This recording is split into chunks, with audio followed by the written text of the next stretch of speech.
Hello friends, आपका स्वागत है सिविलियन क्लासेस में। तो आज हम बात करेंगे कंक्रीट टेक्नोलॉजी के बारे में, जिसमें हम लोग पढ़ रहे थे यूनिट नंबर 4। तो प्यारे बच्चों, यूनिट नंबर 4 में हम लोग बहुत सारे टॉपिक पे डिस्कस कर चुके हैं। तो आज हम डिस्कस करेंगे क्यूरिंग के बारे में। तो प्यारे बच्चों, क्यूरिंग जो है ना, आप देखते होंगे जब घर बनता है, कोई स्ट्रक्चर कंक्रीट का बनता है, तो पानी से उसको क्या किया जाता है, सींचा जाता है, पटाया जाता है। तो उस प्रोसेस को क्यूरिंग किया जाता है। अच्छा, आप ये बताइए क्यूरिंग किस लिए किया जाता है, क्यों आप पानी से स्ट्रक्चर को पटाते हैं। प्यारे बच्चों, अगर आप क्यूरिंग नहीं कीजिएगा ना, तो उसमें क्रैक्स आ जाएगा। उसके क्रैक समझते हैं ना। मान लीजिए आप स्ट्रक्चर को, कंक्रीट के स्ट्रक्चर को बनाकर छोड़ दिए, तो सोलर रेडिएशन होगा, मतलब धूप लगेगा, विंड का फोर्स लगेगा या हवा लगेगा, तो उससे क्या होगा ना, आपका स्ट्रक्चर ड्राई होगा। जब आपका स्ट्रक्चर ड्राई हो जाएगा ना, तो उसमें क्रैक्स आने लगेंगे, जिसको हम लोग श्रिंकेज क्रैक्स कहेंगे ना। तो प्यारे बच्चों, जब उसमें क्रैक्स आने लगेगा, तो क्रैक्स आने की वजह से उसमें उसका स्ट्रेंथ घट जाएगा। तो प्यारे बच्चों, हम ये कह सकते हैं कि अगर हम क्यूरिंग नहीं किए ना, तो क्रैक्स आ गया, श्रिंकेज क्रैक्स आ गया, तो बहुत सारे फेल्योर के कारण बन जाएंगे, उसके स्ट्रेंथ घट जाएंगे। तो हम ये बोल सकते हैं कि क्यूरिंग इसलिए जरूरत पड़ता है ताकि हम कंक्रीट के स्ट्रक्चर का स्ट्रेंथ को हम इंक्रीज कर सके, ठीक है ना। अगर हम नहीं ऐसा करते हैं तो श्रिंकेज क्रैक्स आ जाएगा। चलिए प्यारे बच्चों, सबसे पहले हम क्यूरिंग का डिफिनेशन देख लेते हैं, या क्यूरिंग के बारे में समझ लेते हैं। For increasing the durability of concrete it should B for increasing the durability of concrete. अगर आप चाहते हैं किसी कंक्रीट का ड्यूरेबिलिटी करने का मतलब इसका टिकाऊपन, मतलब जान चाहते हैं कि कोई स्ट्रक्चर जो है कंक्रीट का बना हुआ है, वो क्या हो, ज्यादा दिन तक चले, तो it should B free from crack. तो वो क्या होना चाहिए, फ्री फ्रॉम क्रैक्स होना चाहिए। क्या होना चाहिए प्यारे बच्चों, फ्री फ्रॉम क्रैक्स होना चाहिए। अगर आप चाहते हैं कि कोई कंक्रीट का स्ट्रक्चर ज्यादा टिकाऊ हो, तो क्या होना चाहिए, it should B free from crack. तो वो क्रैक से फ्री होना चाहिए। It is avoided by maintaining the moisture. It is avoided by maintaining the moisture. तो प्यारे बच्चों, तो उसको इंक्रीज करने के लिए, उसको आप ड्यूरेबिलिटी बढ़ाने के लिए उसको क्या करना होगा, उसको क्या करना होगा, it is avoided by maintaining the. तो इसको अवॉइड करने के लिए, क्रैक को अवॉइड करने के लिए, किसको, क्रैक्स को अवॉइड करने के लिए आपको क्या करना होगा, मॉइस्चर को मेंटेन करना होगा। जो मॉइस्चर था ना, मतलब जो कंक्रीट में जो मॉइस्चर रहता है, उसको आप मेंटेन करना होगा। एंड इट्स हार्डनिंग, और उसके हार्डनिंग प्रोसेस को भी आपको मेंटेन करना होगा। This is called curing. तो क्यूरिंग एक ऐसा प्रोसेस है जिससे आप मॉइस्चर को मेंटेन करते हैं। कब तक, जब तक कि वो हार्ड ना हो जाए। बात समझ में आया। क्यूरिंग एक ऐसा प्रोसेस है जिससे आप कंक्रीट स्ट्रक्चर में मॉइस्चर को मेंटेन करते हैं up to the hardness. This process is called curing. बात समझ में आया प्यारे बच्चों। Next, curing maintain the moist. Curing क्या मेंटेन करता है, मॉइस्चर को मेंटेन करता है। That is keeps in concrete and reduce the shrinkage crack. प्यारे बच्चों, हमने क्या बोला, क्यूरिंग जो है मॉइस्चर को क्या करता है, मेंटेन करता है, किस में, कंक्रीट में। क्यूरिंग एक ऐसा प्रोसेस है जिससे आप मॉइस्चर को मेंटेन रखते हैं कंक्रीट स्ट्रक्चर में, and reduce the shrinkage concrete. और उसको, और जैसे देखिए, जैसे ही आप मॉइस्चर को मेंटेन रखिएगा ना, तो वो श्रिंक नहीं करेगा। क्या नहीं करेगा, श्रिंक नहीं करेगा। श्रिंक नहीं करेगा तो उसमें क्रैक्स नहीं आएंगे। बात समझ में आया प्यारे बच्चों। तो यही बात यहाँ पे लिखे थे। चलिए अब हम हेडिंग देते हैं necessity of curing. Necessity of curing. तो प्यारे बच्चों, अब देखिए क्यूरिंग का जरूरत क्यों पड़ा। तो क्यूरिंग का जरूरत तो हम बोल सकते हैं ना, श्रिंकेज क्रैक्स को हटाने के लिए जरूरत पड़ा, स्ट्रेंथ को बढ़ाने के लिए पड़ा, ड्यूरेबिलिटी को इंक्रीज करने के लिए पड़ा। तो यही देखते हैं necessity of curing. When curing is not adopted, then the strength of a structure are reduced. अगर आप क्यूरिंग प्रोसेस को अडॉप्ट नहीं करते हैं, तो स्ट्रक्चर का स्ट्रेंथ क्या हो जाएगा, रिड्यूस्ड हो जाएगा। When curing is not adopted, जब आप क्यूरिंग को अडॉप्ट नहीं करते हैं, then the strength of a structure are reduced. तो स्ट्रक्चर का स्ट्रेंथ क्या हो जाएगा, रिड्यूस्ड हो जाएगा। Because the concrete structure are dry. क्योंकि आपका जब मेंटेन नहीं कीजिएगा मॉइस्चर, तो कंक्रीट स्ट्रक्चर क्या हो जाएगा, ड्राई हो जाएगा। Due to solar radiation. Dry किस लिए हो जाएगा, तो ड्यू टू सोलर रेडिएशन, सूर्य की जो किरणें आई उससे, और विंड और हवा के कारण, है ना। And after evaporate, so it is not sufficient quantity. अगर तो क्या होगा, सोलर रेडिएशन और विंड के कारण क्या होगा, वाटर क्या हो जाएगा, इवेपोरेट हो जाएगा। सो इसीलिए it is not sufficient quantity that hydration. So इसीलिए उसमें हाइड्रेशन प्रोसेस होने के लिए, हाइड्रेशन प्रोसेस मतलब उसको हार्ड होने के लिए उसमें सफिशिएंट क्वांटिटी का वाटर नहीं बचेगा, है ना। तो do not completely, then completely hydration curing is required. So इसीलिए कंप्लीटली हाइड्रेशन के लिए क्यूरिंग रिक्वायर्ड है। फिर से प्यारे बच्चों हम देखेंगे नेसेसिटी में हमने क्या बोला, when curing is not adopted, जब आप क्यूरिंग को अडॉप्ट नहीं करते हैं, ग्रहण नहीं करते हैं, तो स्ट्रक्चर के स्ट्रेंथ का क्या होता है, रिड्यूस होता है। Then the strength of structure are reduce because the concrete structure are dry, क्योंकि आपका जो कंक्रीट स्ट्रक्चर है ना वो ड्राई हो जाएगा। किसके कारण ड्राई होगा, तो due to solar radiation and और विंड। किसके कारण, ये सूर्य के किरणें और हवा के कारण वो क्या हो जाएगा, ड्राई हो जाएगा। एंड आफ्टर इवेपोरेशन, और जब ड्राई हो जाएगा, ड्राई मतलब इवेपोरेट्स, कब, जब वाटर वाष्पीकरण बन के बाहर निकल जाएगा, after evaporates so it is not sufficient quantity of water. अब उसके पास जैसे वाटर इवेपोरेट हो गया तो उसके पास सफिशिएंट क्वांटिटी ऑफ वाटर नहीं होगा, किसके लिए, कम हाइड्रेशन, किसके लिए, हाइड्रेशन के लिए उसके पास सफिशिएंट क्वांटिटी नहीं होगा। That hydration do not completely then for completely hydration curing is required. इसीलिए आप क्यूरिंग करते हैं, किसलिए, कंप्लीटली हाइड्रेशन करने के लिए, ठीक है ना। चलिए next, if curing is not adopted, अगर आप क्यूरिंग को अडॉप्ट नहीं करते हैं, सो स्ट्रक्चर आर श्रिंक्ड, तो आपका स्ट्रक्चर क्या हो जाएगा, श्रिंक्ड कर जाएगा, सिकुड़ जाएगा, है ना, ड्यू टू एवेपोरेशन, इवेपोरेशन हो जाने के कारण, है ना, इवेपोरेशन तो होना ही है, सोलर रेडिएशन और वाटर ये विंड के कारण होना ही होना है, तो आपका स्ट्रक्चर श्रिंक्ड हो जाएगा, है ना, श्रिंक्ड हो जाएगा। सो maintaining quantity of water curing is done, इसीलिए आपके क्वांटिटी ऑफ वाटर उसमें मेंटेन रहेगा, उसीलिए हम लोग क्या करते हैं, आपका क्यूरिंग डन करते हैं, ठीक है प्यारे बच्चों। तो ये हमने समझा क्यूरिंग किस लिए करते हैं, और ये भी वही बात हुआ, नेसेसिटी ऑफ क्यूरिंग। तो प्यारे बच्चों हम देखें, ऐसे भी आप लिख सकते हैं, इसको आप लिख सकते हैं क्या, अगर आप डिफिनेशन के फॉर्म में लिखना चाहते हैं तो इसको क्या लिख सकते हैं प्यारे बच्चों, आप ये लिख सकते हैं, curing is a process, curing is a process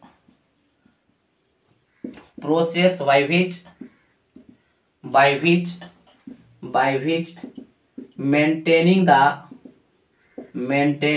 moisture in concrete structure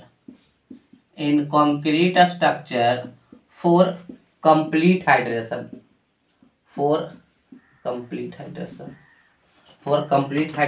up to the hardening। देखिए प्यारे बच्चों हमने क्या बोला कि क्यूरिंग एक ऐसा प्रोसेस, आप ये डिफिनेशन के तौर पे भी आप इसको समझ सकते हैं, क्यूरिंग एक ऐसा प्रोसेस है जिससे हम मॉइस्चर को मेंटेन करते हैं, किसमें, कंक्रीट स्ट्रक्चर में, फॉर कंप्लीट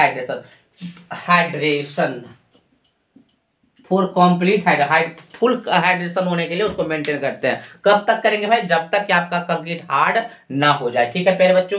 तो चलिए पहले इसको नोट डाउन कीजिए, अब हम लोग पढ़ेंगे मेथड ऑफ क्यूरिंग, है ना, चलिए इसको नोट डाउन कर लीजिए।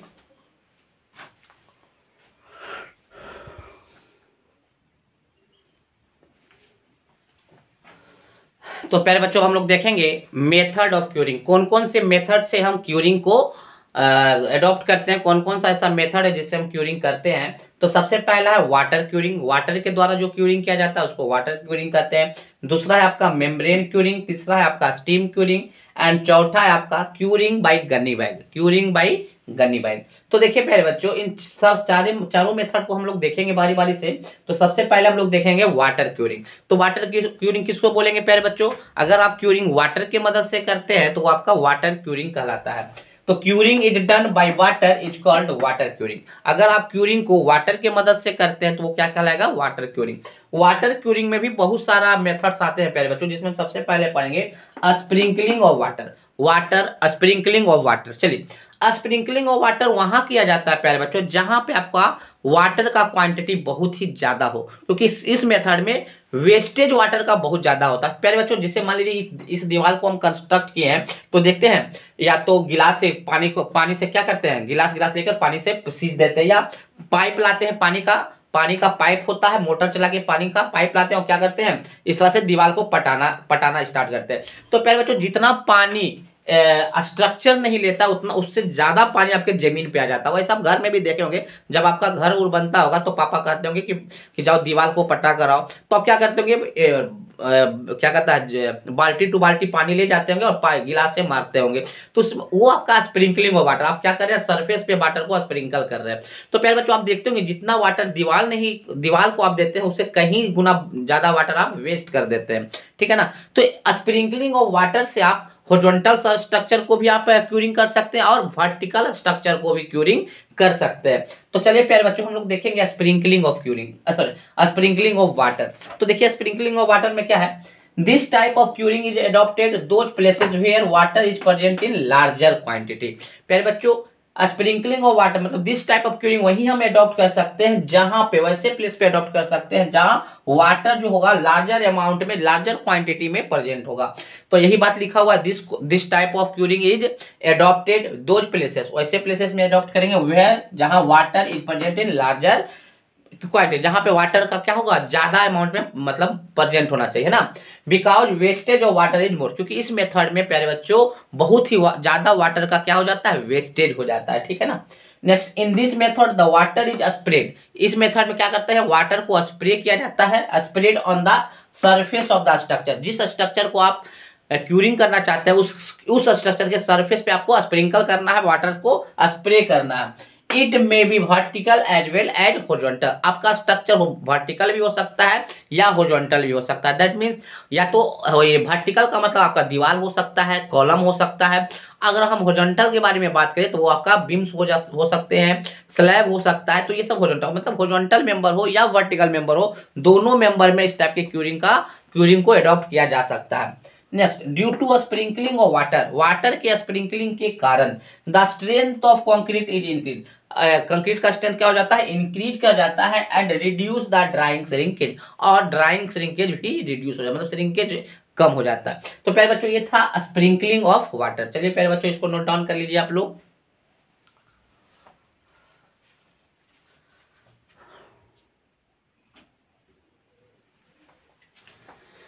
चलिए प्यारे बच्चों हम लोग देखेंगे पॉन्डिंग, है ना। तो प्यारे बच्चों पॉन्डिंग भी जो है ना वो वाटर से किया हुआ क्यूरिंग है, इसलिए वाटर क्यूरिंग के अंदर आता है, ठीक है ना।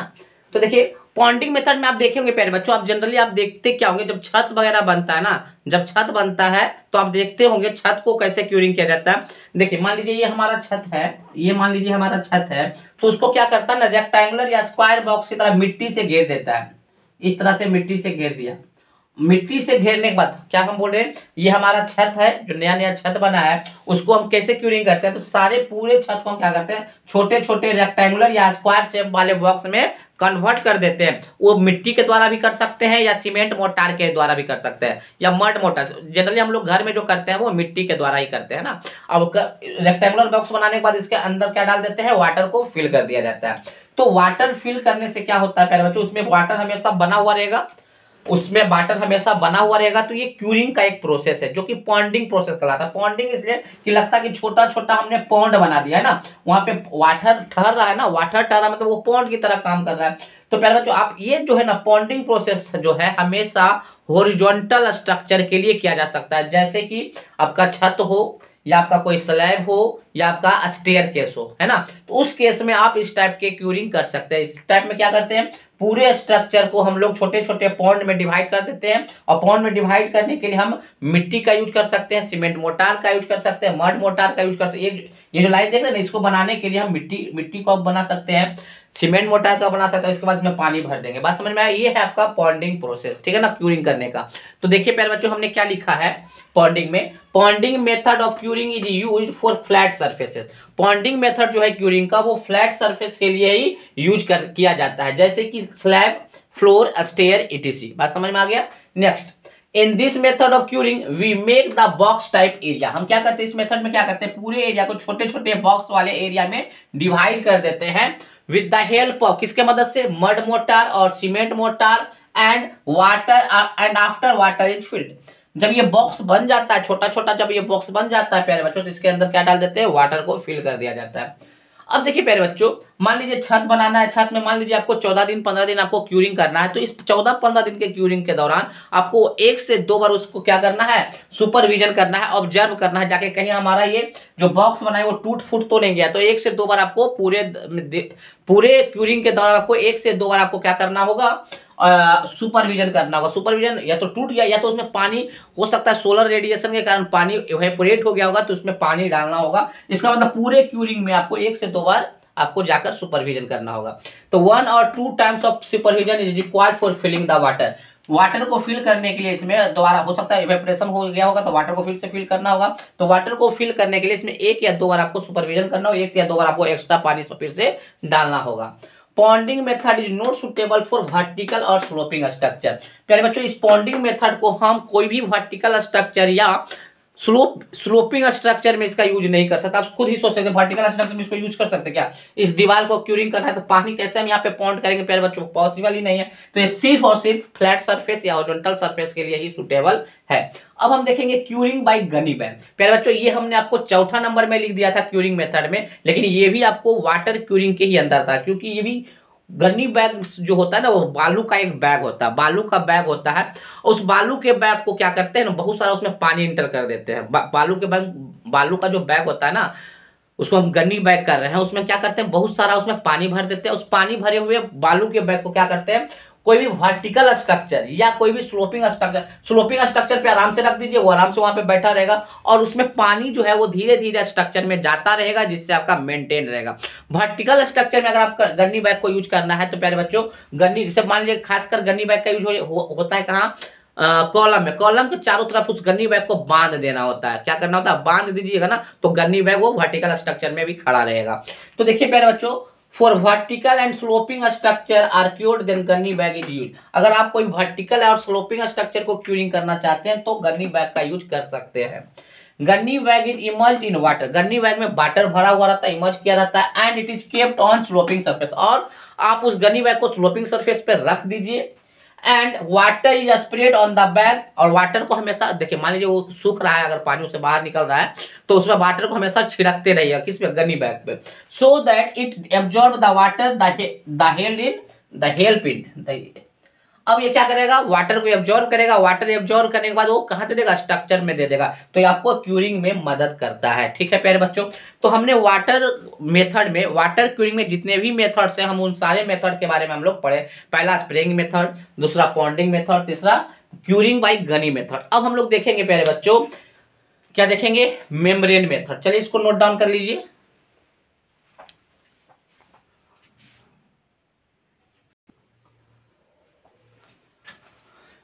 चलिए प्यारे बच्चों, हम लोग देखेंगे मेम्ब्रेन क्यूरिंग। अच्छा, ये पहले ये बताइए प्यारे बच्चों, हमने क्यूरिंग का क्या डिफिनेशन बताया था? क्यूरिंग का हमने डिफिनेशन बताया था कि क्यूरिंग एक ऐसा प्रोसेस है जिससे मॉइस्चर को मेंटेन करना है for hydration process, for complete hydration process up to the hardening. ये था ना डिफिनेशन प्यारे बच्चों। तो देखिए मेम्ब्रेन, अच्छा ये मेंटेन करने का क्यों करते हैं, क्योंकि जो स्ट्रक्चर में जो पानी होता है ना प्यारे बच्चों, वो सोलर रेडिएशन और विंड के कारण वो बाहर निकल जाता है। सोलर रेडिएशन और विंड के कारण क्या होता है, बाहर निकल जाता है।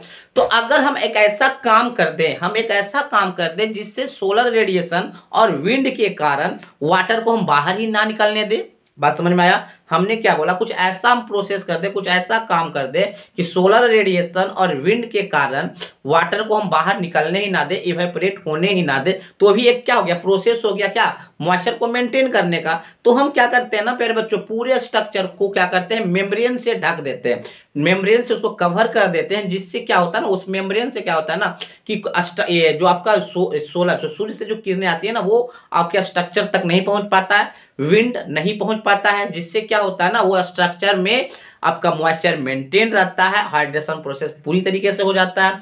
तो देखिए, और ये प्रोसेस अच्छा नहीं है प्यारे बच्चों, क्योंकि हवा और धूप लगना चाहिए स्ट्रक्चर में। तो ये स्ट्रक्चर हम तभी हम अडॉप्ट करते हैं जहां पे पानी का अमाउंट हमको सफिशियंट नहीं है। वैसे जगह पे करते हैं जहां पे पानी सफिशियंट अमाउंट में पर्याप्त नहीं है, नहीं मिल रहा है। और दूसरा काम ये भी कि प्यारे बच्चों, जो हमारा विलेज है ना, गांव गांव जो है वो स्ट्रक्चर से बहुत ज्यादा दूर है। मतलब विलेज से कोई आदमी आकर पानी वहां पे नहीं दे सकता। होता ना कि जैसे ठीक है, गांव से 10 बाल्टा पानी लेकर आए और स्ट्रक्चर को क्यूरिंग कर दिया, ऐसा नहीं हो सकता, क्योंकि गांव बहुत ही ज्यादा दूर है। तो हम उसको सुपरविजन नहीं कर सकते, देख रेख नहीं कर सकते हैं। तो हम क्या करेंगे ना, चुपचाप से उसमें क्या करेंगे, मेम्ब्रेन लगा देंगे। मेम्ब्रेन लगाएंगे तो क्या होगा, जो स्ट्रक्चर में जो आपका वाटर मॉइस्चर जो मौजूद था वही मॉइस्चर मेंटेन रहेगा, और वो मॉइस्चर जो है वो इवेपोरेट होकर बाहर नहीं निकलेगा। तो देखिए प्यारे बच्चों, हमने इसमें क्या लिखा है, membrane curing is adopted where water is not available in high quantity. प्यारे बच्चों, मेम्ब्रेन क्यूरिंग वहीं पे हम एडॉप्ट करेंगे, वैसे प्लेसेस पे हम एडॉप्ट करेंगे जहां पे वाटर अवेलेबल नहीं है ज्यादा क्वांटिटी में। Next, membrane curing is done. Membrane curing is done by A membrane. Membrane curing कैसे करते हैं प्यारे बच्चों, एक मेम्ब्रेन के सहारे से करते हैं, which is water proof and air tight. वैसा हम मेम्ब्रेन लेते हैं जो कि वाटर प्रूफ हो एंड एयर टाइट हो। ना तो उस मेम्ब्रेन से ना तो वाटर इधर उससे उधर जा सकता है, ना तो एयर इधर से उधर जा सकता है, आर पार नहीं हो सकता। Next, membrane is a cover which is used to cover the structure and after the water do not evaporate। क्या बोला? मेम्ब्रेन एक कवर है, मेम्ब्रेन एक तरह का क्या है? कवर है, which is used to cover the structure, जिसका हम यूज करते हैं किसी भी स्ट्रक्चर को कवर करने के लिए। एंड आफ्टर द, इसके बाद क्या होता है ना, वाटर डू नॉट एवेपोरेट। जैसे हम मेम्ब्रेन लगा दिए ना, उसके बाद वाटर एवेपोरेट नहीं हो पाता है। Next, what membrane curing is adopted if construction site is very far away from the village। पहले बच्चों मेम्ब्रेन क्यूरिंग हम वहीं पे अडॉप्ट करते हैं जहां पे हमारा स्ट्रक्चर से कोई भी विलेज बहुत ही दूर पे हो। So no required for supervision, इसीलिए आपका मेम्ब्रेन क्यूरिंग में कोई सुपरविजन रिक्वायर्ड नहीं है। मतलब एक बार आप मेम्ब्रेन चढ़ा दीजिए, उसके बाद वो खुद ब खुद क्यूरिंग हो जाएगा। Next, membrane curing done by using. Membrane curing में जो मेम्ब्रेन जो बनाते हैं वो टेरापोलिन्स का होता है, पॉलीथिलीन का होता है, या बिटुमिनस जैकेट्स होते हैं, इटीसी। उसके अलावा भी कोई मेम्ब्रेन हो सकता है। और the colour of bituminous jacket is black. पहले बच्चों बिटुमिनस अगर जैकेट का हम यूज कर रहे हैं तो उसका कलर कैसा होना चाहिए? ब्लैक्स होने चाहिए। तो ये हमारा था प्यारे बच्चों मेम्ब्रेन क्यूरिंग। आई होप आपको समझ में आया होगा, ठीक है ना। चलिए इसको नोट डाउन कर लीजिए।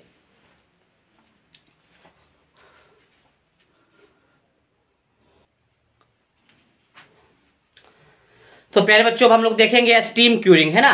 तो देखेंगे स्टीम क्यूरिंग में कि अगर आप क्यूरिंग स्टीम के वाटर वेपर के मदद से करते हैं, अगर आप क्यूरिंग वाटर वेपर के मदद से करते हैं तो आप क्यूरिंग आपका कहलाता है स्टीम क्यूरिंग, ठीक है ना।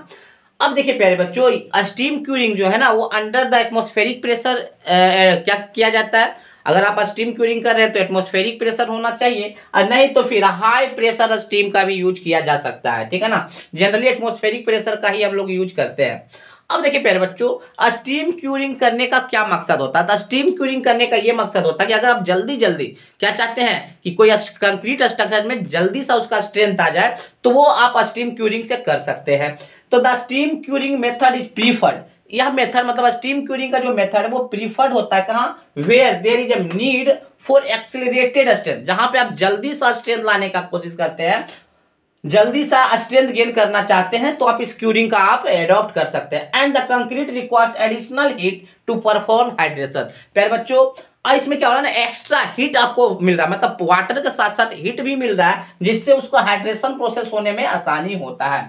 तो प्यारे बच्चों इस तरह से हमारा क्यूरिंग समाप्त हुआ। क्यूरिंग होता क्या, उसके क्या कॉन्सेप्ट है, फिर हमने ये देखा कि नेसेसिटी क्या है, क्यूरिंग का क्यों हम करते हैं, फिर हमने देखा सारे मेथड्स ऑफ क्यूरिंग को, है ना। तो देखिए एक आपके सिलेबस में लिखा हुआ है इंफ्रारेड क्यूरिंग। तो प्यारे बच्चों इंफ्रारेड क्यूरिंग टाइप का कोई क्यूरिंग होता नहीं है, ठीक है ना। कोई अगर गलती से लिखा देता है तो समझिए सिलेबस के अकॉर्डिंग वो लिखा दे रहा है, वो अलग बात है, लेकिन इंफ्रारेड रेडिएशन होता है। इस तरह से हमने क्यूरिंग को सारा क्यूरिंग हमने समाप्त कर दिया, ठीक है प्यारे बच्चों।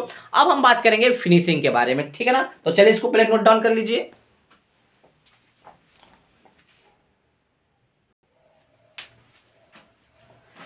तो प्यारे बच्चों हम लोग देखेंगे फिनिशिंग ऑफ कंक्रीट। तो फिनिशिंग का मतलब क्या होता है प्यारे बच्चों? जो बना हुआ स्ट्रक्चर है ना उसको स्मूथ करना, है ना, या उसके अपीयरेंस को अच्छा करना, दिखाना, मतलब अच्छा दिखना चाहिए, तो ये सब फिनिशिंग के अंदर आता है। तो सबसे पहले हम लोग देखेंगे फिनिशिंग ऑफ कंक्रीट में। फिनिशिंग ऑफ कंक्रीट में be defined as the process of levelling, smoothing, compaction and other treatment of surface on fresh concrete to produce desired appearance। प्यारे बच्चों मान लीजिए आप छत बना रहे हैं, तो जब छत बनाइएगा तो छत बनाने समय आप क्या कीजिएगा? कंक्रीट को जब डालिएगा, कंक्रीट को डालते समय आप क्या कीजिएगा? लेवल कीजिएगा। तो लेवल करना, फ्रेश कंक्रीट का बात करें, अभी आप डाले ही हैं छत बनाने में आप फ्रेश कंक्रीट के, तो उस समय लेवल कीजिएगा। तो लेवल करना भी एक तरह का क्या है? फिनिशिंग है। फिर उसको स्मूथ कीजिएगा।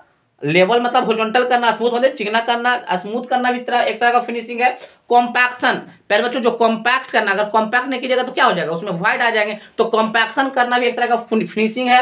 एंड उसके अलावा कोई अदर ट्रीटमेंट करते हैं आप सरफेस पे, जो किस पे, किस सरफेस पे? फ्रेश कंक्रीट सरफेस पे, जो कि आपका डिजायर्ड अपीयरेंस लाना, डिजाइन मतलब अपने अनुसार आप अपीयरेंस लाना चाहते हैं, तो वो सब किसके अंदर आएगा? फिनिशिंग ऑफ कंक्रीट के अंदर आएगा। तो हमने क्या बोला प्यारे बच्चों? फिनिशिंग ऑफ कंक्रीट में भी डिफाइंड है द प्रोसेस। फिनिशिंग को डिफाइन करना है तो इसको हम ये बोल सकते हैं एक ऐसा प्रोसेस है जिसके अंदर हम लेवलिंग करते हैं, स्मूथिंग करते हैं, कॉम्पैक्शन करते हैं, और इसके अलावा भी कोई अदर ट्रीटमेंट करते हैं किस पर? फ्रेश कंक्रीट के सरफेस पे, ताकि वो हमारे अनुसार अपीयरेंस आ जाए तो उसको कहते हैं फिनिशिंग।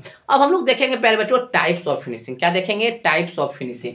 तो देखिए प्यारे बच्चों टाइप्स ऑफ फिनिशिंग में क्या है, the surface of concrete which is exposed are need to finish such as. प्यारे बच्चों ऐसा सरफेस जो क्या है एक्सपोज्ड हो रहा है, एक्सपोज्ड करने का मतलब है एटमॉस्फेयर के संपर्क में आ रहा है। मान लीजिए कोई आपका घर है प्यारे बच्चों, बाहर तो खुला हुआ होगा, बाहर तो कोई प्लास्टर वगैरह आप नहीं करते, जनरली नहीं किया जाता है, करता भी है कोई नहीं करता था, तो आपका क्या है जो बाहर का जो सरफेस एक्सपोज्ड है एटमॉस्फेयर से, तो उसको आपको फिनिशिंग करने का जरूरत पड़ता है।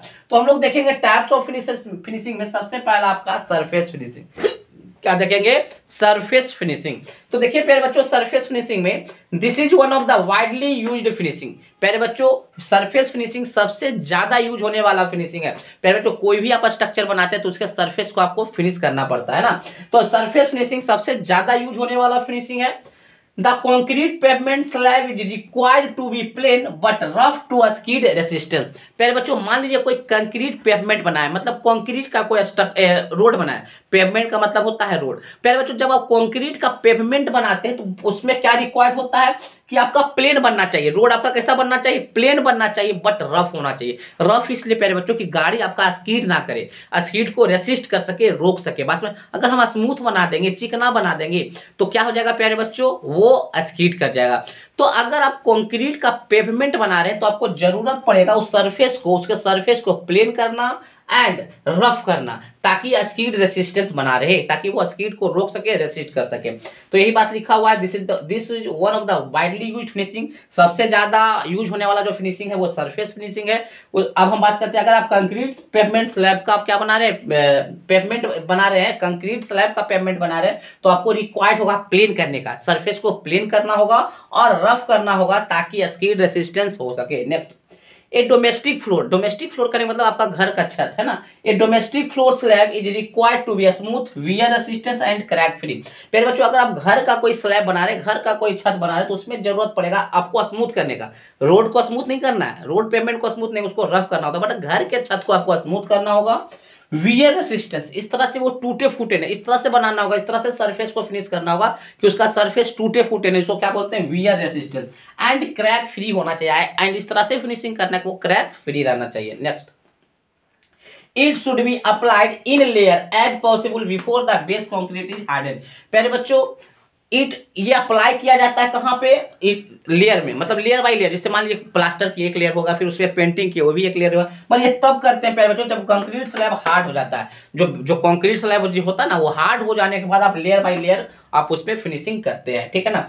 Sprinkling of dry cement is not a good practice. इसको हटा सकते हैं प्यारे बच्चों, ये ठीक है, इसको हटा दीजिए, है ना, ये आपको कोई जरूरी नहीं है। चलिए इसको हटा देते हैं। तो ये आपका था प्यारे बच्चों सरफेस फिनिशिंग, ये आपका क्या था? Surface finishing. तो सरफेस फिनिशिंग आपको समझ में आ गया होगा प्यारे बच्चों, तो चलिए नोट डाउन कर लीजिए।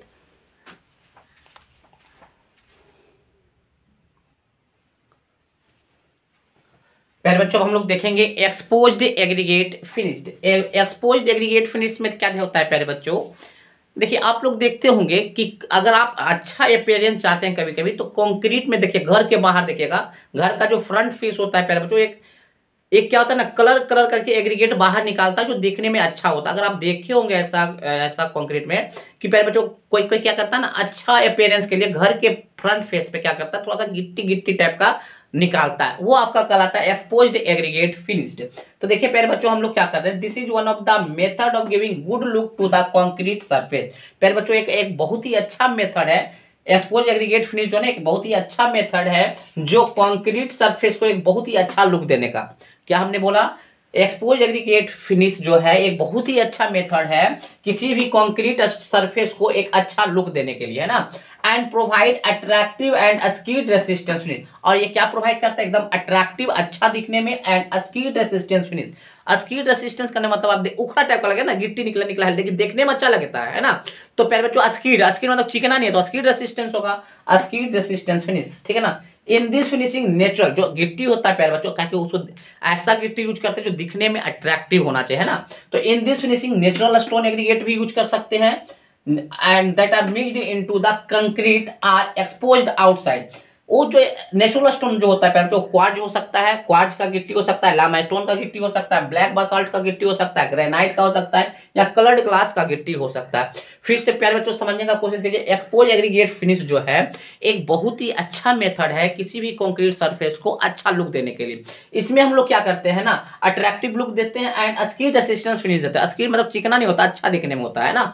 नेक्स्ट, इन दिस फिनिशिंग, इन इस टाइप के फिनिशिंग में जो स्टोन, नेचुरल स्टोन एग्रीगेट्स क्या करते हैं, मिक्स करते हैं कंक्रीट के साथ, कंक्रीट के साथ मिक्स करते हैं और बाहर एक्सपोज कर देते हैं आउटसाइड में, क्योंकि आपको मेनली दिखाना, अट्रैक्टिव करना, तो एक्सपोज कहाँ करते हैं, आउटसाइड में। इस फिनिशिंग में जो स्टोन यूज करते हैं वो किसका हो सकता है, क्वार्ट्ज का स्टोन हो सकता है, लाइमस्टोन का स्टोन हो सकता है, ब्लैक बासाल्ट का स्टोन हो सकता है, ग्रेनाइट का स्टोन हो सकता है और कलर्ड ग्लास का स्टोन हो सकता है। ठीक है प्यारे बच्चों, अब हम लोग देखेंगे अप्लाइड फिनिश। क्या देखेंगे, अप्लाइड फिनिश। देखिए प्यारे बच्चों, अप्लाइड फिनिश सिंपल प्लास्टर जो हम लोग करते हैं ना, किसी भी कंक्रीट सरफेस को जो प्लास्टर जो करते हैं वो आपका अप्लाइड फिनिश में आता है। तो प्लास्टर हम किस मटेरियल से करते हैं प्यारे बच्चों, मोर्टार से करते हैं। तो कंक्रीट सरफेस को जब हम मोर्टार प्रोवाइड करते हैं किसके ऊपर, कंक्रीट सरफेस के ऊपर, वो भी खासकर कंक्रीट सरफेस के आउटर सरफेस पे, कंक्रीट के आउटर सरफेस पे, एक्सटीरियर सरफेस पे हम मोर्टार को जो अप्लाई करते हैं प्लास्टरिंग करने के लिए, वो अप्लाइड फिनिश कहलाता है। प्यारे बच्चों, जब आप ये अप्लाई मोर्टार को अप्लाई करने जाइएगा कंक्रीट सरफेस पे, तो आपका जो कंक्रीट सरफेस होना चाहिए एकदम पूरी तरीके से क्लीन होना चाहिए, डस्ट फ्री होना चाहिए और वेट होना, मतलब थोड़ा भींगा टाइप का होना चाहिए। क्यों, जब भींगा होगा तो ही तो उस पर प्लास्टर आराम से चिपकेगा। ठीक है ना। चलिए अप्लाइड फिनिश में देखते हैं प्यारे बच्चों। Applied finish term is used to denote the application of mortar to the exterior of the concrete structure. Applied finish जो टर्म है ना प्यारे बच्चों, वो यूज होता है, क्या डिनोट करता है, डिनोट करता है कि एप्लीकेशन ऑफ मोर्टार, कहां पे एप्लीकेशन हो रहा है, तो exterior of the concrete structure, concrete surface के बाहरी सरफेस पे मोर्टार के एप्लीकेशन को ही डिनोट करता है अप्लाइड फिनिश। बात समझ में आया।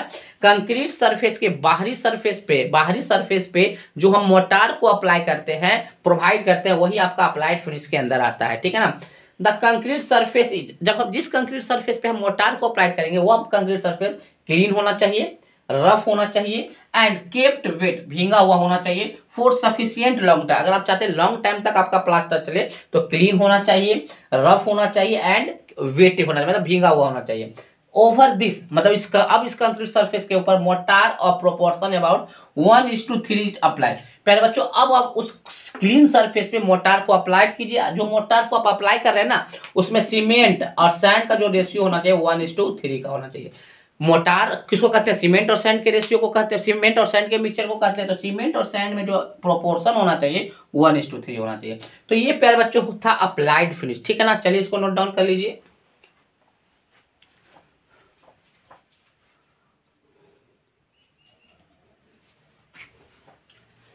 तो देखेंगे प्यारे बच्चों, सबसे पहले हम लोग देखेंगे कलर फिनिशिंग, है ना। तो कलर फिनिशिंग में क्या होता है ना, जब हम कंक्रीट बनाने जाते हैं तो कंक्रीट में हम कलरिंग पिगमेंट डाल देते हैं। क्या डाल देते हैं, कलरिंग पिगमेंट। जैसे ही हम, और कलरिंग पिगमेंट हम कब डालते हैं, कंक्रीट को मिक्स करने से पहले। कंक्रीट को मिक्स करने से पहले हम उसमें कंक्रीट में क्या डाल देते हैं, कलरिंग पिगमेंट डाल देते हैं। तो आपका जो कंक्रीट प्रोड्यूस होगा ना, वो कलर के फॉर्म में होगा। रेड कलर में भी हो सकता है, ग्रीन कलर में भी हो सकता है। वो रेड कलर होगा या ग्रीन कलर होगा, वो कलरिंग पिगमेंट पे डिपेंड करता है कि आप किस तरह का पिगमेंट डाले हैं, कल रेड वाला पिगमेंट डाले हैं या ग्रीन वाला डाले या ब्लू वाला डाले। ठीक है ना। तो कलरिंग पिगमेंट में क्या होता है, कलरिंग पिगमेंट में क्या करते हैं, कंक्रीट में मिक्स करने से पहले ही उसमें हम कलरिंग पिगमेंट डाल देते हैं ताकि हमको अच्छा अपीयरेंस मिल सके, है ना। कलर के अकॉर्डिंग हमको अपीयरेंस अच्छा दिखे। ठीक है ना। अब जो पिगमेंट होता है प्यारे बच्चों, वो लिक्विड फॉर्म में भी होता है और पाउडर फॉर्म में भी होता है। चलिए हम देखते हैं यहाँ पे हमने क्या लिखा है। Concrete colouring pigment is a simple process in which, concrete colouring pigment क्या एक सिंपल प्रोसेस है जिसमें हम लोग क्या करते हैं, pigment is directly added to the concrete mix. इसमें हम क्या करते हैं, कंक्रीट मिक्स में डायरेक्टली हम कलरिंग पिगमेंट को ऐड कर देते हैं। Pigments are available in liquid और इन पाउडर फॉर्म। जो पिगमेंट्स होता है प्यारे बच्चों, या तो वो लिक्विड फॉर्म में होगा, नहीं तो वो पाउडर फॉर्म में होता है। And placed in the mixed with the other concrete ingredient, और उसको मिक्स करने के लिए कुछ अदर इंग्रेडिएंट भी आप मिक्स कर सकते हैं। कंक्रीट मिक्स के भी साथ कर सकते हैं या किसी और इंग्रेडिएंट के साथ भी मिक्स किया जा सकता है। तो ये हमारा था कलर्ड पिगमेंट, कलर्ड फिनिश। तो प्यारे बच्चों, हमने फिनिशिंग क्या होता है उसके बारे में पढ़ा, फिर हमने टाइप्स ऑफ फिनिशिंग के बारे में भी सारा कुछ पढ़ लिया। अब हम देखेंगे रिक्वायरमेंट ऑफ गुड फिनिश, मतलब आप अच्छी तरीके से फिनिश किए कि ना, उसका क्या रिक्वायरमेंट, हम कैसे बोलेंगे कि ये अच्छा फिनिश है या क्या खराब फिनिश है। तो अच्छे फिनिश होने का क्या रिक्वायरमेंट है, तो देखिए प्यारे बच्चों, पहला हम रिक्वायरमेंट बता रहे, a good concrete, 2 bar concrete लिखा गया है ना। A good concrete floor should have surface which is durable. प्यारे बच्चों, हम वैसे को ही कहेंगे कि अच्छा फिनिशिंग है। मान लीजिए कि कोई कंक्रीट का फ्लोर है, वो क्या होना चाहिए, ड्यूरेबल होना चाहिए, टिकाऊ होना चाहिए, नॉन एब्जॉर्बिंग मतलब वाटर को एब्जॉर्ब नहीं करना चाहिए, सुटेबल टेक्सचर मतलब चिकनाहट होना चाहिए, अच्छा दिखना चाहिए, free from cracks and other defect, और वो क्रैक से फ्री होना चाहिए एंड किसी तरह के और भी कोई डिफेक्ट नहीं होना चाहिए, ठीक है ना। तो हम क्या बोलेंगे, अच्छे फिनिश का पहचान है कि वो क्या होना चाहिए, ड्यूरेबल होना चाहिए, नॉन एब्जॉर्बिंग मतलब वाटर को एब्जॉर्ब नहीं करना चाहिए, उसका टेक्सचर अच्छा होना चाहिए, दिखना अच्छा चाहिए, और क्रैक से भी फ्री होना चाहिए, और किसी और भी अदर डिफेक्ट से फ्री होना चाहिए। Next, it can also easily resist the live load. प्यारे बच्चों, मान लीजिए छत बनाए, छत बनाने के बाद उसमें प्लास्टर किए, तो जो प्लास्टर किए वो एक तरह का क्या है, फिनिश है। तो जब हम उस पर चढ़े, मतलब हम उस पर लाइव लोड करें, मतलब बहुत सारा आदमी उस पर चढ़ेगा, तो आदमी का लोड वो इजिली से रेसिस्ट कर सके, मतलब लाइव लोड को इजिली रेसिस्ट कर सके। It should be sufficient impervious. Impervious का मतलब यही होता है वाटर को आर पार नहीं होने देना। इम्परवियस, परवियस का मतलब होता है पार, आर पार होना, और इम्परवियस का मतलब होता है आर पार नहीं होना। तो it should be sufficient impervious. प्यारे बच्चों, आपका जो फिनिशिंग होना चाहिए वो इम्परवियस होना चाहिए, ताकि पानी का आर पार ना हो सके। To passage of water, oil and other liquid, मतलब पानी पास भी ना कर सके, ऑयल भी पास ना कर सके, और कोई अदर लिक्विड भी पार ना कर सके। It should B structurally sound. Structurally sound कहने का मतलब है प्यारे बच्चों, वो उसका डिजाइन अच्छा होना चाहिए, यह नहीं कि उखड़ खाबड़ कर दिया, अच्छे तरीके से क्या करना है, उसको डिजाइन करना है। It should have good appearance. प्यारे बच्चों, वो अपीयरेंस में भी अच्छा होना चाहिए। Next, it should B clean easily. प्यारे बच्चों, ऐसा ही फिनिशिंग वर्क कीजिएगा जो कि आप इजिली से उसको क्लीन भी कर सकते हैं। एक बार नहीं कि बढ़िया से अपीयरेंस तो अच्छा दिख रहा है, लेकिन बाद में हम उसको गंदा होने के बाद उसको क्लीन नहीं कर सकते, तो बाद में दिखेगा खराब। तो प्यारे बच्चों, उसको हम इजिली क्लीन भी कर सके। तो ये सब कुछ रिक्वायरमेंट थे गुड फिनिशिंग के। तो इस तरह से फिनिशिंग का जो काम था वो सारा कुछ समाप्त हुआ। ठीक है प्यारे बच्चों, तो आज के लिए बस इतना ही। थैंक यू, नोट डाउन कर लीजिए।